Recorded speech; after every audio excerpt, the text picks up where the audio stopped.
Hello everyone, today I'm gonna show you guys how I created this stylized rock wall using Blender and Substance Painter.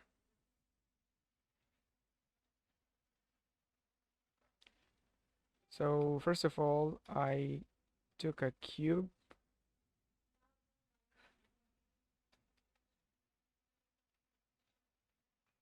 As you can see, I've added a bunch of modifiers to basically as a cube, and this shape is generated by the modifiers, so it's completely procedural. Let's jump into it and see how we can recreate this. First of all, we can see that we have added a subdivision, so I'm gonna add a subdivision to this as well.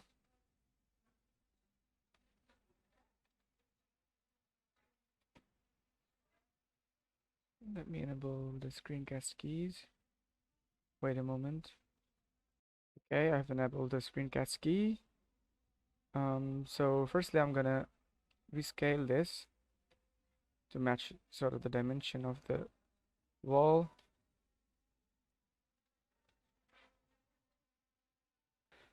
So I'll be just adding the subdivision modifiers first.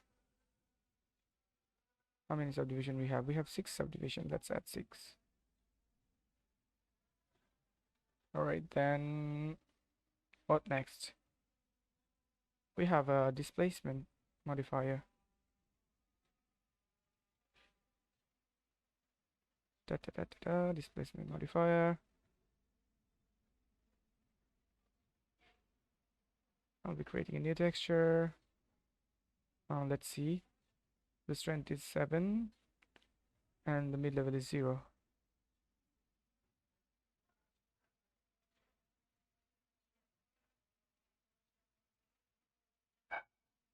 Strength is 0.7, mid level is 0. Then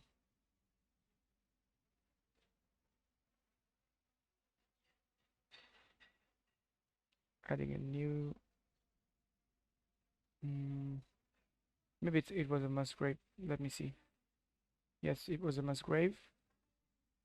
And Verneuil V1 to V2, F2, F1, Verneuil, and then you can basically copy the values from here. The most important part is here, the position of the mid levels.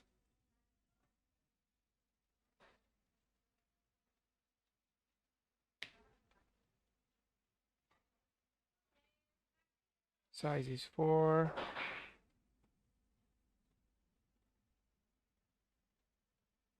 And then basically everything is we should keep everything as it is, but we should add a color ramp to it, and then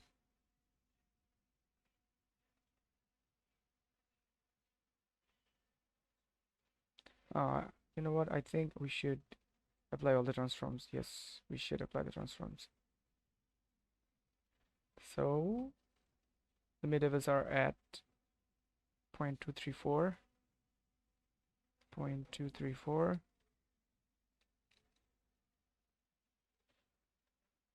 Let's see if we have any custom properties. No, we don't have. All right, then let's jump into our next modifier, which is another displacement modifier.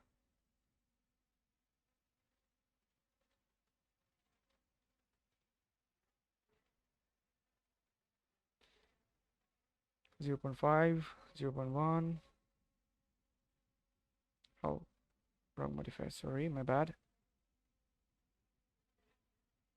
Displacement modifier. 0.5, 0.1. It's for basically the secondary forms.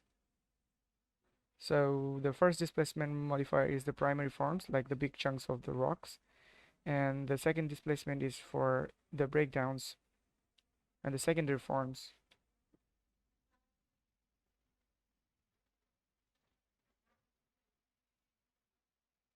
For the secondary displacement, let's create a new one. Let's rename this. It's the primary forms, and let's rename this as big chunks. This is the secondary forms and small chunks. Alright, as you can see that the shape of our rock is turning into a circular shape because of the subdivisions, so we should add some bevels maybe to hold the edges better.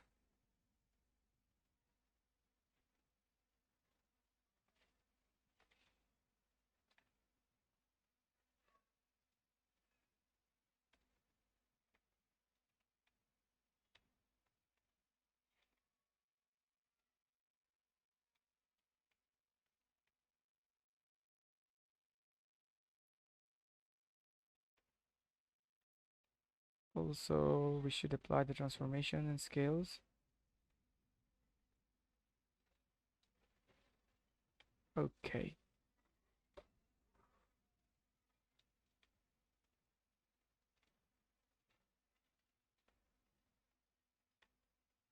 Right, then, oh, we should change our secondary. Okay, let's see what is the secondary chunks made of.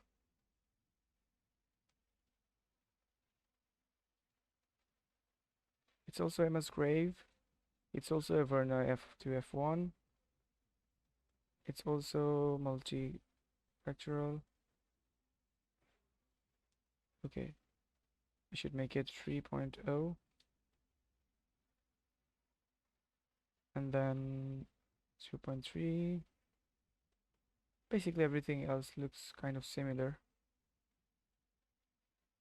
I should make it at ease. Also change the position. Now the position is similar.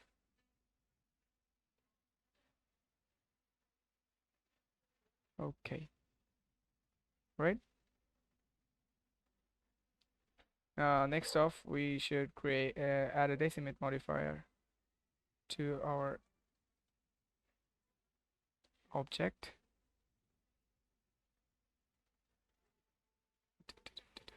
Yes, decimate modifier 0.1. So I should triangulate it.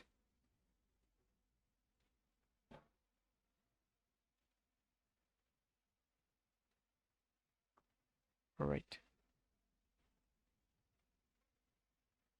I'm just making sure that everything is properly set up.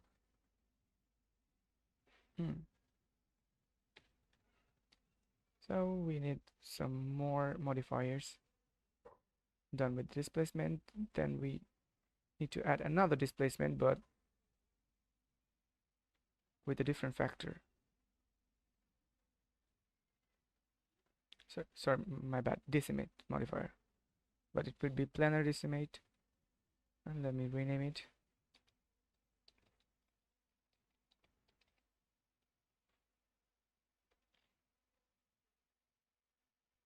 Planar decimate. Set the limit to 15.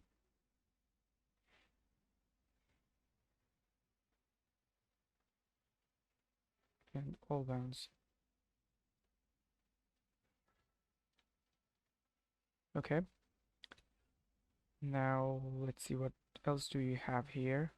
We have a smooth modifier with a factor of 4 and repetition of factor of 0.5 and repetition of 4. Let's add a smooth modifier here.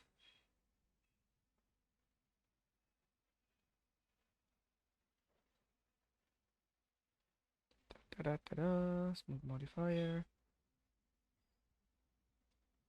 Repetition of 4. Let me just save it quickly because it might crash in any moment because of how many modifiers we have used so far. Then we will add a bevel modifier with 10%. Okay, bevel modifier. Now it's looking much better. It's starting to get some forms. Percentage. Maybe we have 10%, right? All right, 10%. And how many segment do you have here? One segment. You can limit it to angle and set it to 20%. 20 degrees, my bad.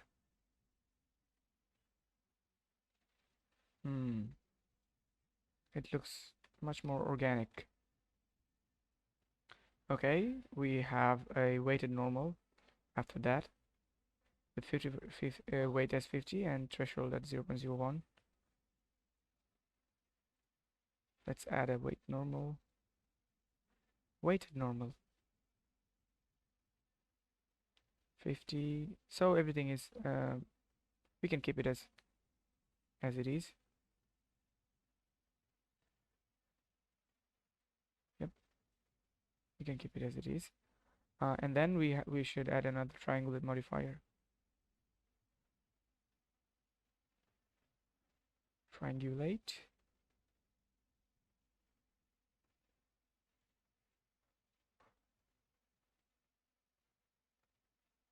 Should keep normals.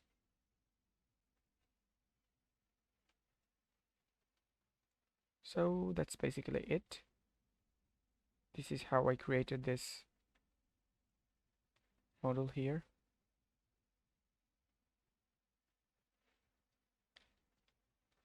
You can tweak the primary and secondary texture maps to create different variations of the model, as you can see. So yeah, that's how you create a procedural stone wall inside of Blender. I hope it helped. And now I will try to demonstrate or break down how I created the materials inside of Substance Painter.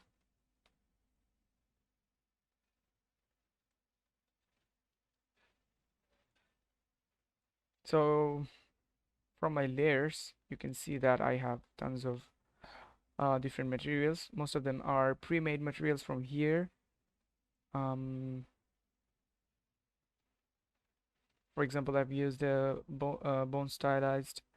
It was a trial and error process for me. I have applied a bunch of materials and experimented with them and see which material, which textures I liked the most.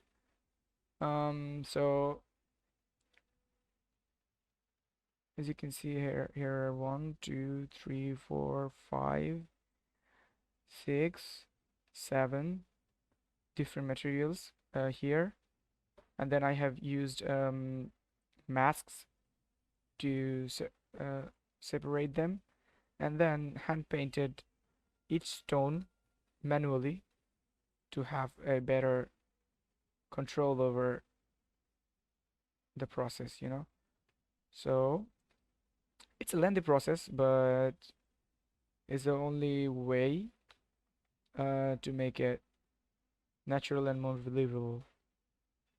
So once I was done with the basic stone materials, then I've added a dust. I've added multiple layers of dust here, as you can see. Dirt. I've used mask and then generator on top of the mask. For example, here I've used a dirt mask. As you can see, I've used multiple masks on top of each other to make it more natural and believable, because dust layer they form with time, so they are quite irregular and scattered. So using multiple layers is the best way for me to make it more believable. Then similarly, I have added a moss layer. I forgot to rename it.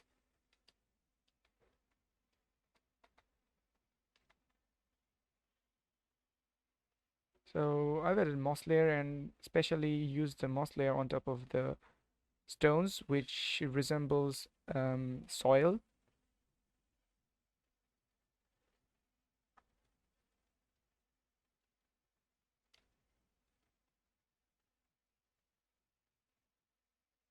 So yeah, I just used masks, hand painted them, and used generators now and then to have a more procedural workflow rather than hand painting them. For example, this moss, if I tried to hand paint them, they would never look um, this good.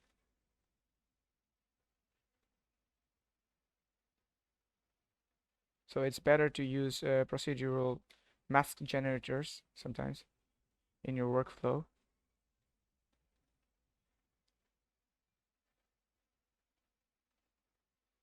Let me show you the masks as well, so that you have a proper idea about how it is set up.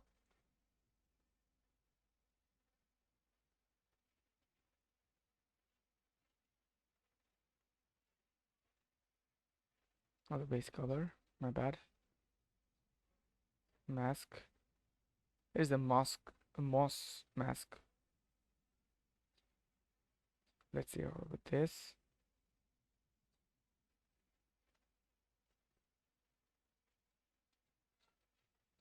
These masks have been created using mask builders. Let me show you how you can create a mask builder in a second.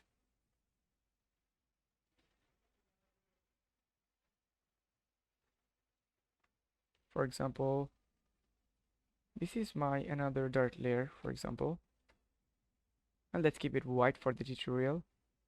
Um, First of all, I would add a black mask. Then I'd click the mask, right click on the mask, and then add generator. Then there are a bunch of generators pre-made, but you can use mask builders or mask editor to have the highest level of control. In this example, I will use a dart mask because it's pre-made and very easy to use. So you can control the level of the dirt, the contrast of it, and there are secondary grunges as well. You can increase or decrease the grunges as well. You can change the grunge scale. Here, edge masking.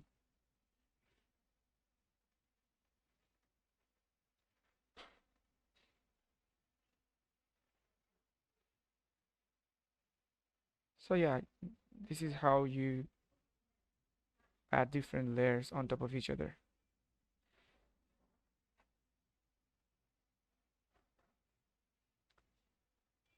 Adding dirts is a very good way to make things more believable.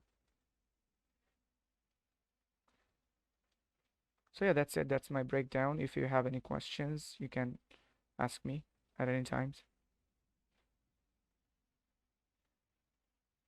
Bye bye.